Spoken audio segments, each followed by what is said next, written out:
আচ্ছা, জুলাই গণ অভ্যন্তরে আমাদের বন্ধু সুজন মাহমুদের অকাল মৃত্যুতে আমরা গভীরভাবে শোকাহত। Shahadatpur pilot high school 2006 batch, আমরা তার স্মরণে আমরা 1 মিনিট নীরবতা পালন করছি।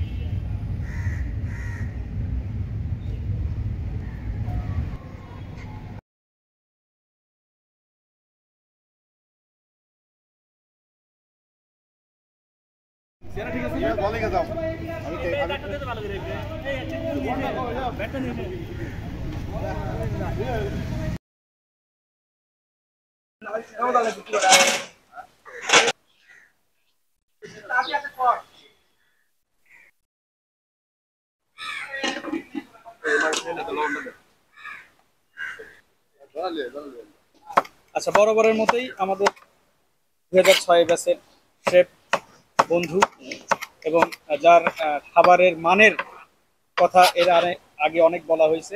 তো যাক, আজকেও আমাদের মাঝে আছেন সেই বিখ্যাত শেফ আমাদের বন্ধু সুজন। এখন সুজন আমাদের সাথে কথা বলবে। বন্ধু, হ্যাঁ, কেমন আছেন? আলহামদুলিল্লাহ, সবাইকে ঈদ মোবারক। আচ্ছা, প্রতি বছরে না এবারও তুমি আমাদের পুনর্মিলন আয়োজন করছো এবং যথেষ্ট পরিশ্রম করো। তো এবারে পুনর্মিলনী নিয়ে কিছু কথা, আয়োজন নিয়ে কি থাকছে এবার ওই পুনর্মিলনীতে আসলে আমরা আসলে চেষ্টা করতেছি যেন 2006 সালের ব্যাচ আমরা ঈদের পরে দিনটাতে প্রতি বছর যেন এই রিউনিয়নটা কন্টিনিউ করতে পারি। তো এই উদ্দেশ্যে এবারে আমাদের সাথে অনেক নতুন কিছু বন্ধু বান্ধব যুক্ত হয়েছে, সেই সাথে পুরনো কিছু বন্ধু বান্ধব যারা রেগুলার থাকে তারা বিশেষ কারণবশত হয়তো বা এবার অ্যাটেন্ড করতে পারে নাই, তবে তারা তাদের জায়গা থেকে যথেষ্ট সাপোর্ট দিছে। আমাদের চেষ্টা থাকে সবসময় যে বছরে একটা দিন যেন এই স্কুলের সেই প্রাণের বন্ধু বান্ধবের সাথে আমাদের মিলন মেলা হয়, সেই জন্যই আসলে আমাদের এই প্রচেষ্টা।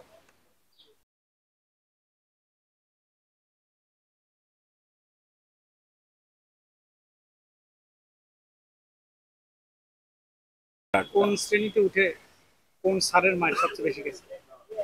ওই যে রেজাল স্যার আর চাঁদুল্লাহ স্যারের কথা বেশি মনে পড়ে। উনি শুধু এমন ভাবে মারতো, মানে ওনার মারার স্টাইলটাই ছিল ভিন্ন রকম। তো যারা আমাদের এই পাইলট হাই স্কুলে পড়েছিল সেই সময় তারাই মনে রাখবে আসলে তখনকার সময়টা কি ছিল।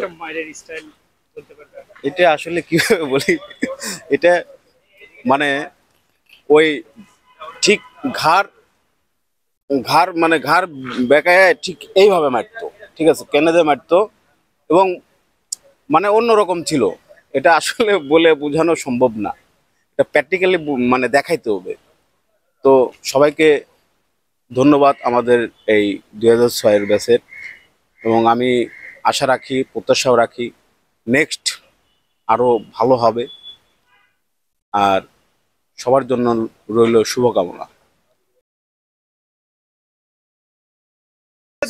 সবচেয়ে চিনি ছিল আমার ধর্মের ক্লাস সন্তোষ স্যার, যদিও এখন বেঁচে নেই। আমরা ক শাখা ছিলাম, ক খ গ উ, একসাথে ধর্ম ক্লাস হতো, খুবই মজা হতো। তারপরে রিতা স্যার ছিল, দীপক স্যার আমাদের মাঝে নেই, শশাঙ্ক স্যার। অন্যরকম একটা মধুর চিত্তময় স্কুল ছিল, অবশ্য পুরোনো ভবন নাই। তারপর আমরা চেষ্টা করি সবাই একত্রিত হয়ে একটা বছরের একটা শেষে অনুষ্ঠান করার। অনেকে থাকতে পারে না, আমাদের মাঝে একটা বন্ডিং আছে। আমরা যেখানেই থাকি সবাই মিলেই চেষ্টা করি অনুষ্ঠানটা যোগ দেওয়ার, আর কি, মানে অ্যাটেন্ড হওয়ার। ছোটবেলার অনেক স্মৃতি মনে পড়ে বন্ধু।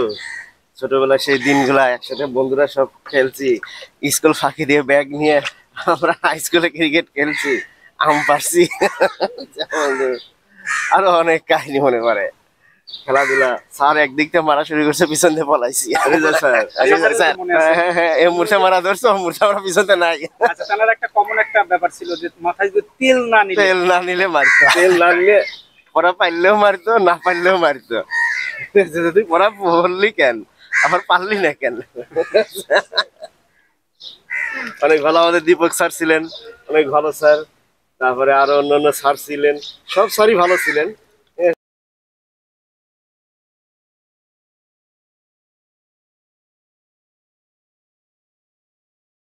আজকে আমি বাবুর্চি সোহাগ বন্ধু, তাহলে বন্ধু পরিচয় দিলে হবে না, বাবুর্চি পরিচয় দিতে হবে। আচ্ছা, বাবুর্চি শেপ শেপ শেপ শেপ, হ্যাঁ। তো এই স্কুলে তুমি কি কি কার্যক্রমে অংশগ্রহণ করেছো এবং তোমার ওই সময় কোন স্মৃতিগুলো মনে পড়ে, 2 লাইনে কথা বলো। ক্লাস করি না এটা বেশি মনে পড়ে। এখন মনে হয় যে ক্লাস করলে ভালো হতো, আবার যদি ফিরে পেতাম, এতটুকুই।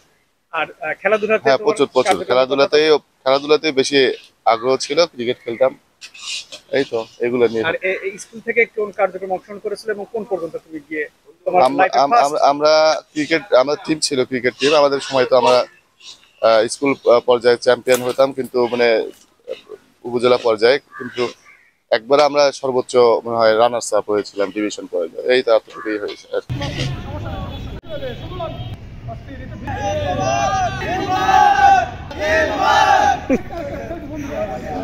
আসলে যারা এসএসসি পরীক্ষা দিয়ে যায় তারা আসলে যখন আমার সাথে যারা স্কুলে থাকে, স্থায়ীভাবে চাকরি পড়াশোনা করে, এখন থাকে একরকম মহব্বত। আবার চলে যান এসএসসি পাস করে যান অন্য কলেজে বিশ্ববিদ্যালয়ে চলে যায়, এখন ঘুরে এসে দেখা যায় যে মহব্বত আরও বেশি বেড়ে যায়। মানে তাদের মানে মহব্বত এতই আমাকে এত স্নেহ করে আর এতই ভালোবাসে, মানে খুবই এটা ভাষায় প্রকাশ করা যাবে না।